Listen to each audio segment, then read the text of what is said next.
Hi friends, welcome back to my channel সহজ রান্না বান্নাতে। তো আজকে আমি রান্না করব শোল মাছের রসা।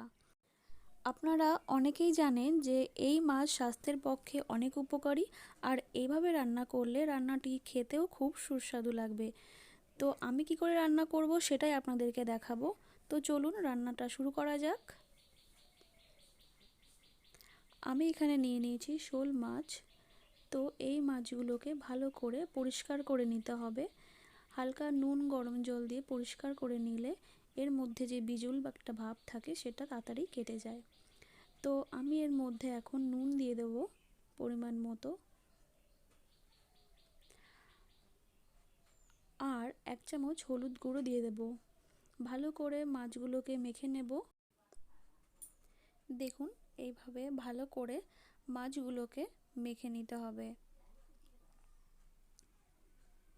যাতে মাছের মধ্যে নুন হলুদ ভালো করে মিশে যায়।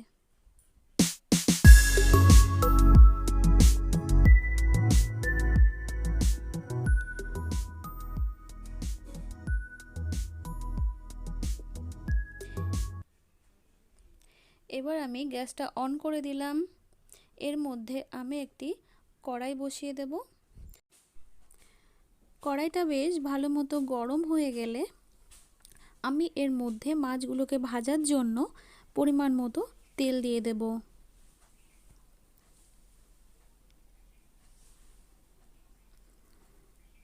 তো তেলটা একটু গরম হতে হবে। আমি একটি খুন্তির সাহায্যে তেলগুলোকে চারিদিকে ছড়িয়ে দিলাম, যাতে সহজেই মাছগুলো উঠে আসে। অনেক সময় দেখা যায় মাছগুলো দিলে উঠতে চায় না, তো তেল ভালো করে গরম করে এভাবে মাছ ছাড়লে সহজেই মাছ উল্টানো যাবে। তো দেখুন, মাছগুলো আমি দিয়ে দিয়েছি, এক এক করে ভালো করে ভেজে নেব। মাছের এক পিঠ বেশ ভাজা হয়ে গেছে, তো এই জন্য আমি আরেকটা পিঠ ভাজার জন্য মাছগুলোকে উল্টে দিচ্ছি।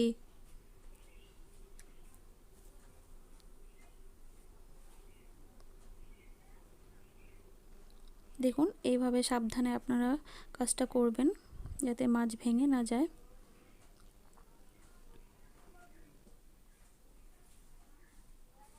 বেশ লাল লাল করে মাছগুলোকে ভেজে নিতে হবে। তো আমার মাছ ভাজা হয়ে গেছে প্রায়। এবার আমি এইগুলোকে একটা বাটিতে নামিয়ে নেব।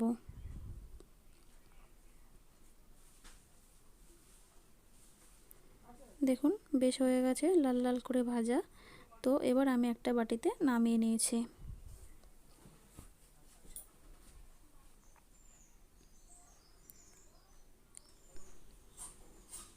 মাছ ভাজার পরে অবশিষ্ট কড়াইতে যে তেল ছিল সেই তেলে আমি পেঁয়াজ কুচি দিয়ে দিলাম সামান্য, আর দিয়ে দেব গোটা জিরে অল্প, আর একটা তেজপাতা।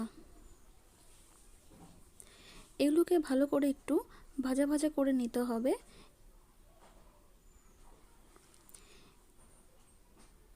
এটা দিয়ে একটা পেস্ট হবে, যেটা আমি রান্নার পরে ব্যবহার করব। তো দেখুন, ভালো করে ভাজা হয়ে গেছে। এটাকে আমি একটা প্লেটে তুলে নিয়েছি। এটা আমি শিলনোড়ায় পেস্ট করে নেব ভালো করে। আপনারা চাইলে মিক্সিতেও করতে পারেন। এরপর ওই তেলে আরও পরিমাণ তেল আমি একটু বাড়িয়ে দিলাম। দেখুন, তেলটা একটু গরম হতে হবে।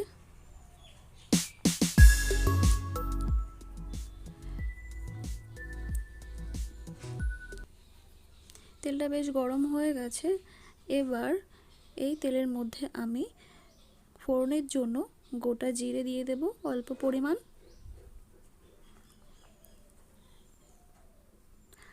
আর পেঁয়াজ কুচি দিয়ে দেব একটা।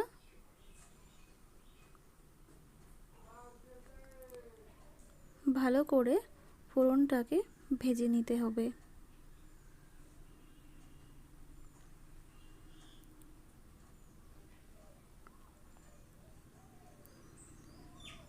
বেশ ভাজা হয়ে গেছে। এরপর আমি কিছু আলু আগে থেকে সেদ্ধ করে রেখেছিলাম, সেটা এর মধ্যে দিয়ে দেব।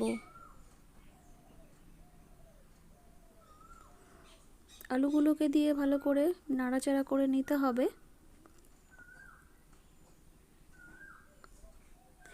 এরপর আমি এর মধ্যে 1 চামচ হলুদ গুঁড়ো অ্যাড করব। দেখুন,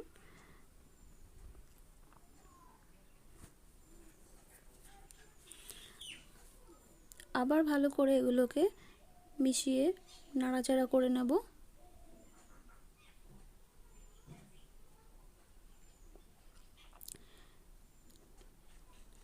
এরপর এর মধ্যে 1 চামচ নুনও আমি দিয়ে দিলাম।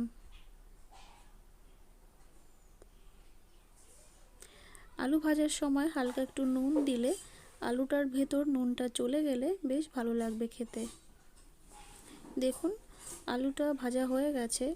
এরপর আমি এর মধ্যে 1 চামচ জিরে গুঁড়ো দিয়ে দিলাম আর 1 চামচ লাল লঙ্কার গুঁড়ো আমি এতে অ্যাড করেছি।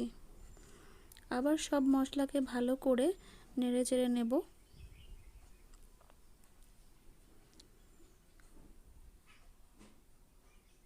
হালকা হালকা করে কষিয়ে নিতে হবে। এরপর আমি একটা টমেটো, বড় সাইজের টমেটো কেটে রেখেছিলাম, সেটা এর মধ্যে দিয়ে দিলাম। আবারও ভালো করে নাড়াচাড়া করে নেব।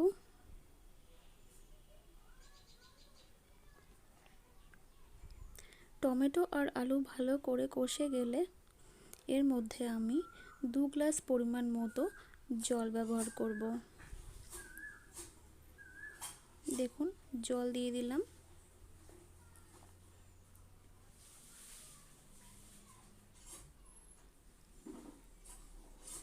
রান্নাটা বেশ ঝোলও হবে না, আবার খুব গাঢ়ও হবে না।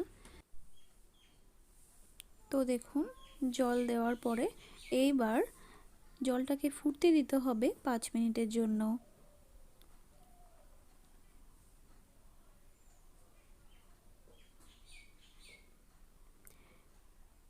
তো আমি এখন ঝোলটাকে ফোটানোর জন্য ঢাকা চাপা দিয়ে দেব।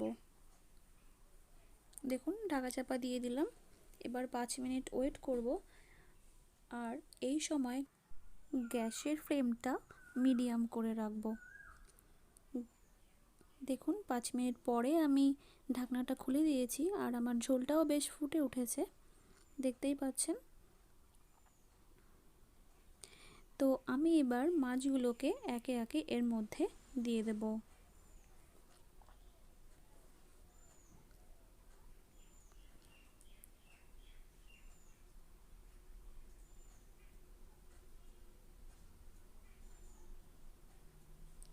মাছগুলোকে দেওয়ার পরে আরও বেশ কিছুক্ষণ ফুটতে দিতে হবে।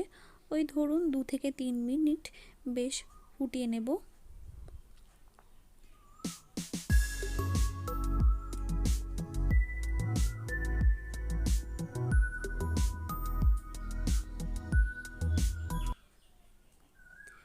তো এখানে আমি ঢাকনাটা দিয়ে দিলাম যাতে মাছগুলো মধ্যে ভালো করে ঝোলের সমস্ত মশলা ঢুকে যায়।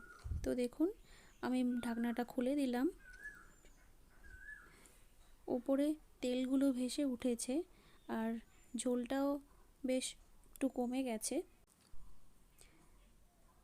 তো এরপর আমি যে ভাজা মশলাটা নিয়েছিলাম সেটা পেস্ট করে এর মধ্যে আমি দিয়ে দিলাম।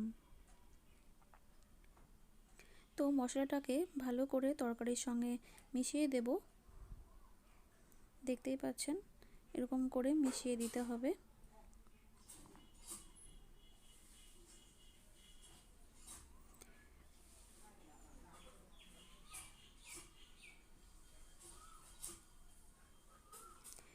তো রান্নাটা যাতে একটু গাঢ় গাঢ় হয় তার জন্য আমি এখান থেকে 2টো আলু প্লেটের মধ্যে নিয়ে হাতার সাহায্যে ভালো করে ম্যাশ করে এর মধ্যে দিয়ে দেব। আগেই বললাম রান্নাটা খুব একটা গাঢ় গাঢ় হবে না, আবার খুব বেশি ঝোলও হবে না, ঠিক রসা যেরকম হয় সেই রকম। তো দেখুন, এর মধ্যে আমি 2টো আলু ভেঙে দিয়ে দিয়েছি। তো রান্নাটা আমার প্রায় হয়ে গেছে। আমি গ্যাসের ফ্লেমটা অফ করে দিয়েছি। তো দেখুন, সুন্দর মাছ থেকে তেল বেরিয়ে এসছে উপর দিয়ে। এবার আমি রান্নাটাকে একটা পাত্রে ঢেলে নেব। দেখুন আমার রান্নাটা তৈরি হয়ে গেল। তো রান্নাটা যদি ভালো লেগে থাকে অবশ্যই বাড়িতে ট্রাই করবেন, আর আমার চ্যানেলটিকে সাবস্ক্রাইব করে পাশে থাকবেন, আর লাইক শেয়ার অ্যান্ড কমেন্ট করতে ভুলবেন না।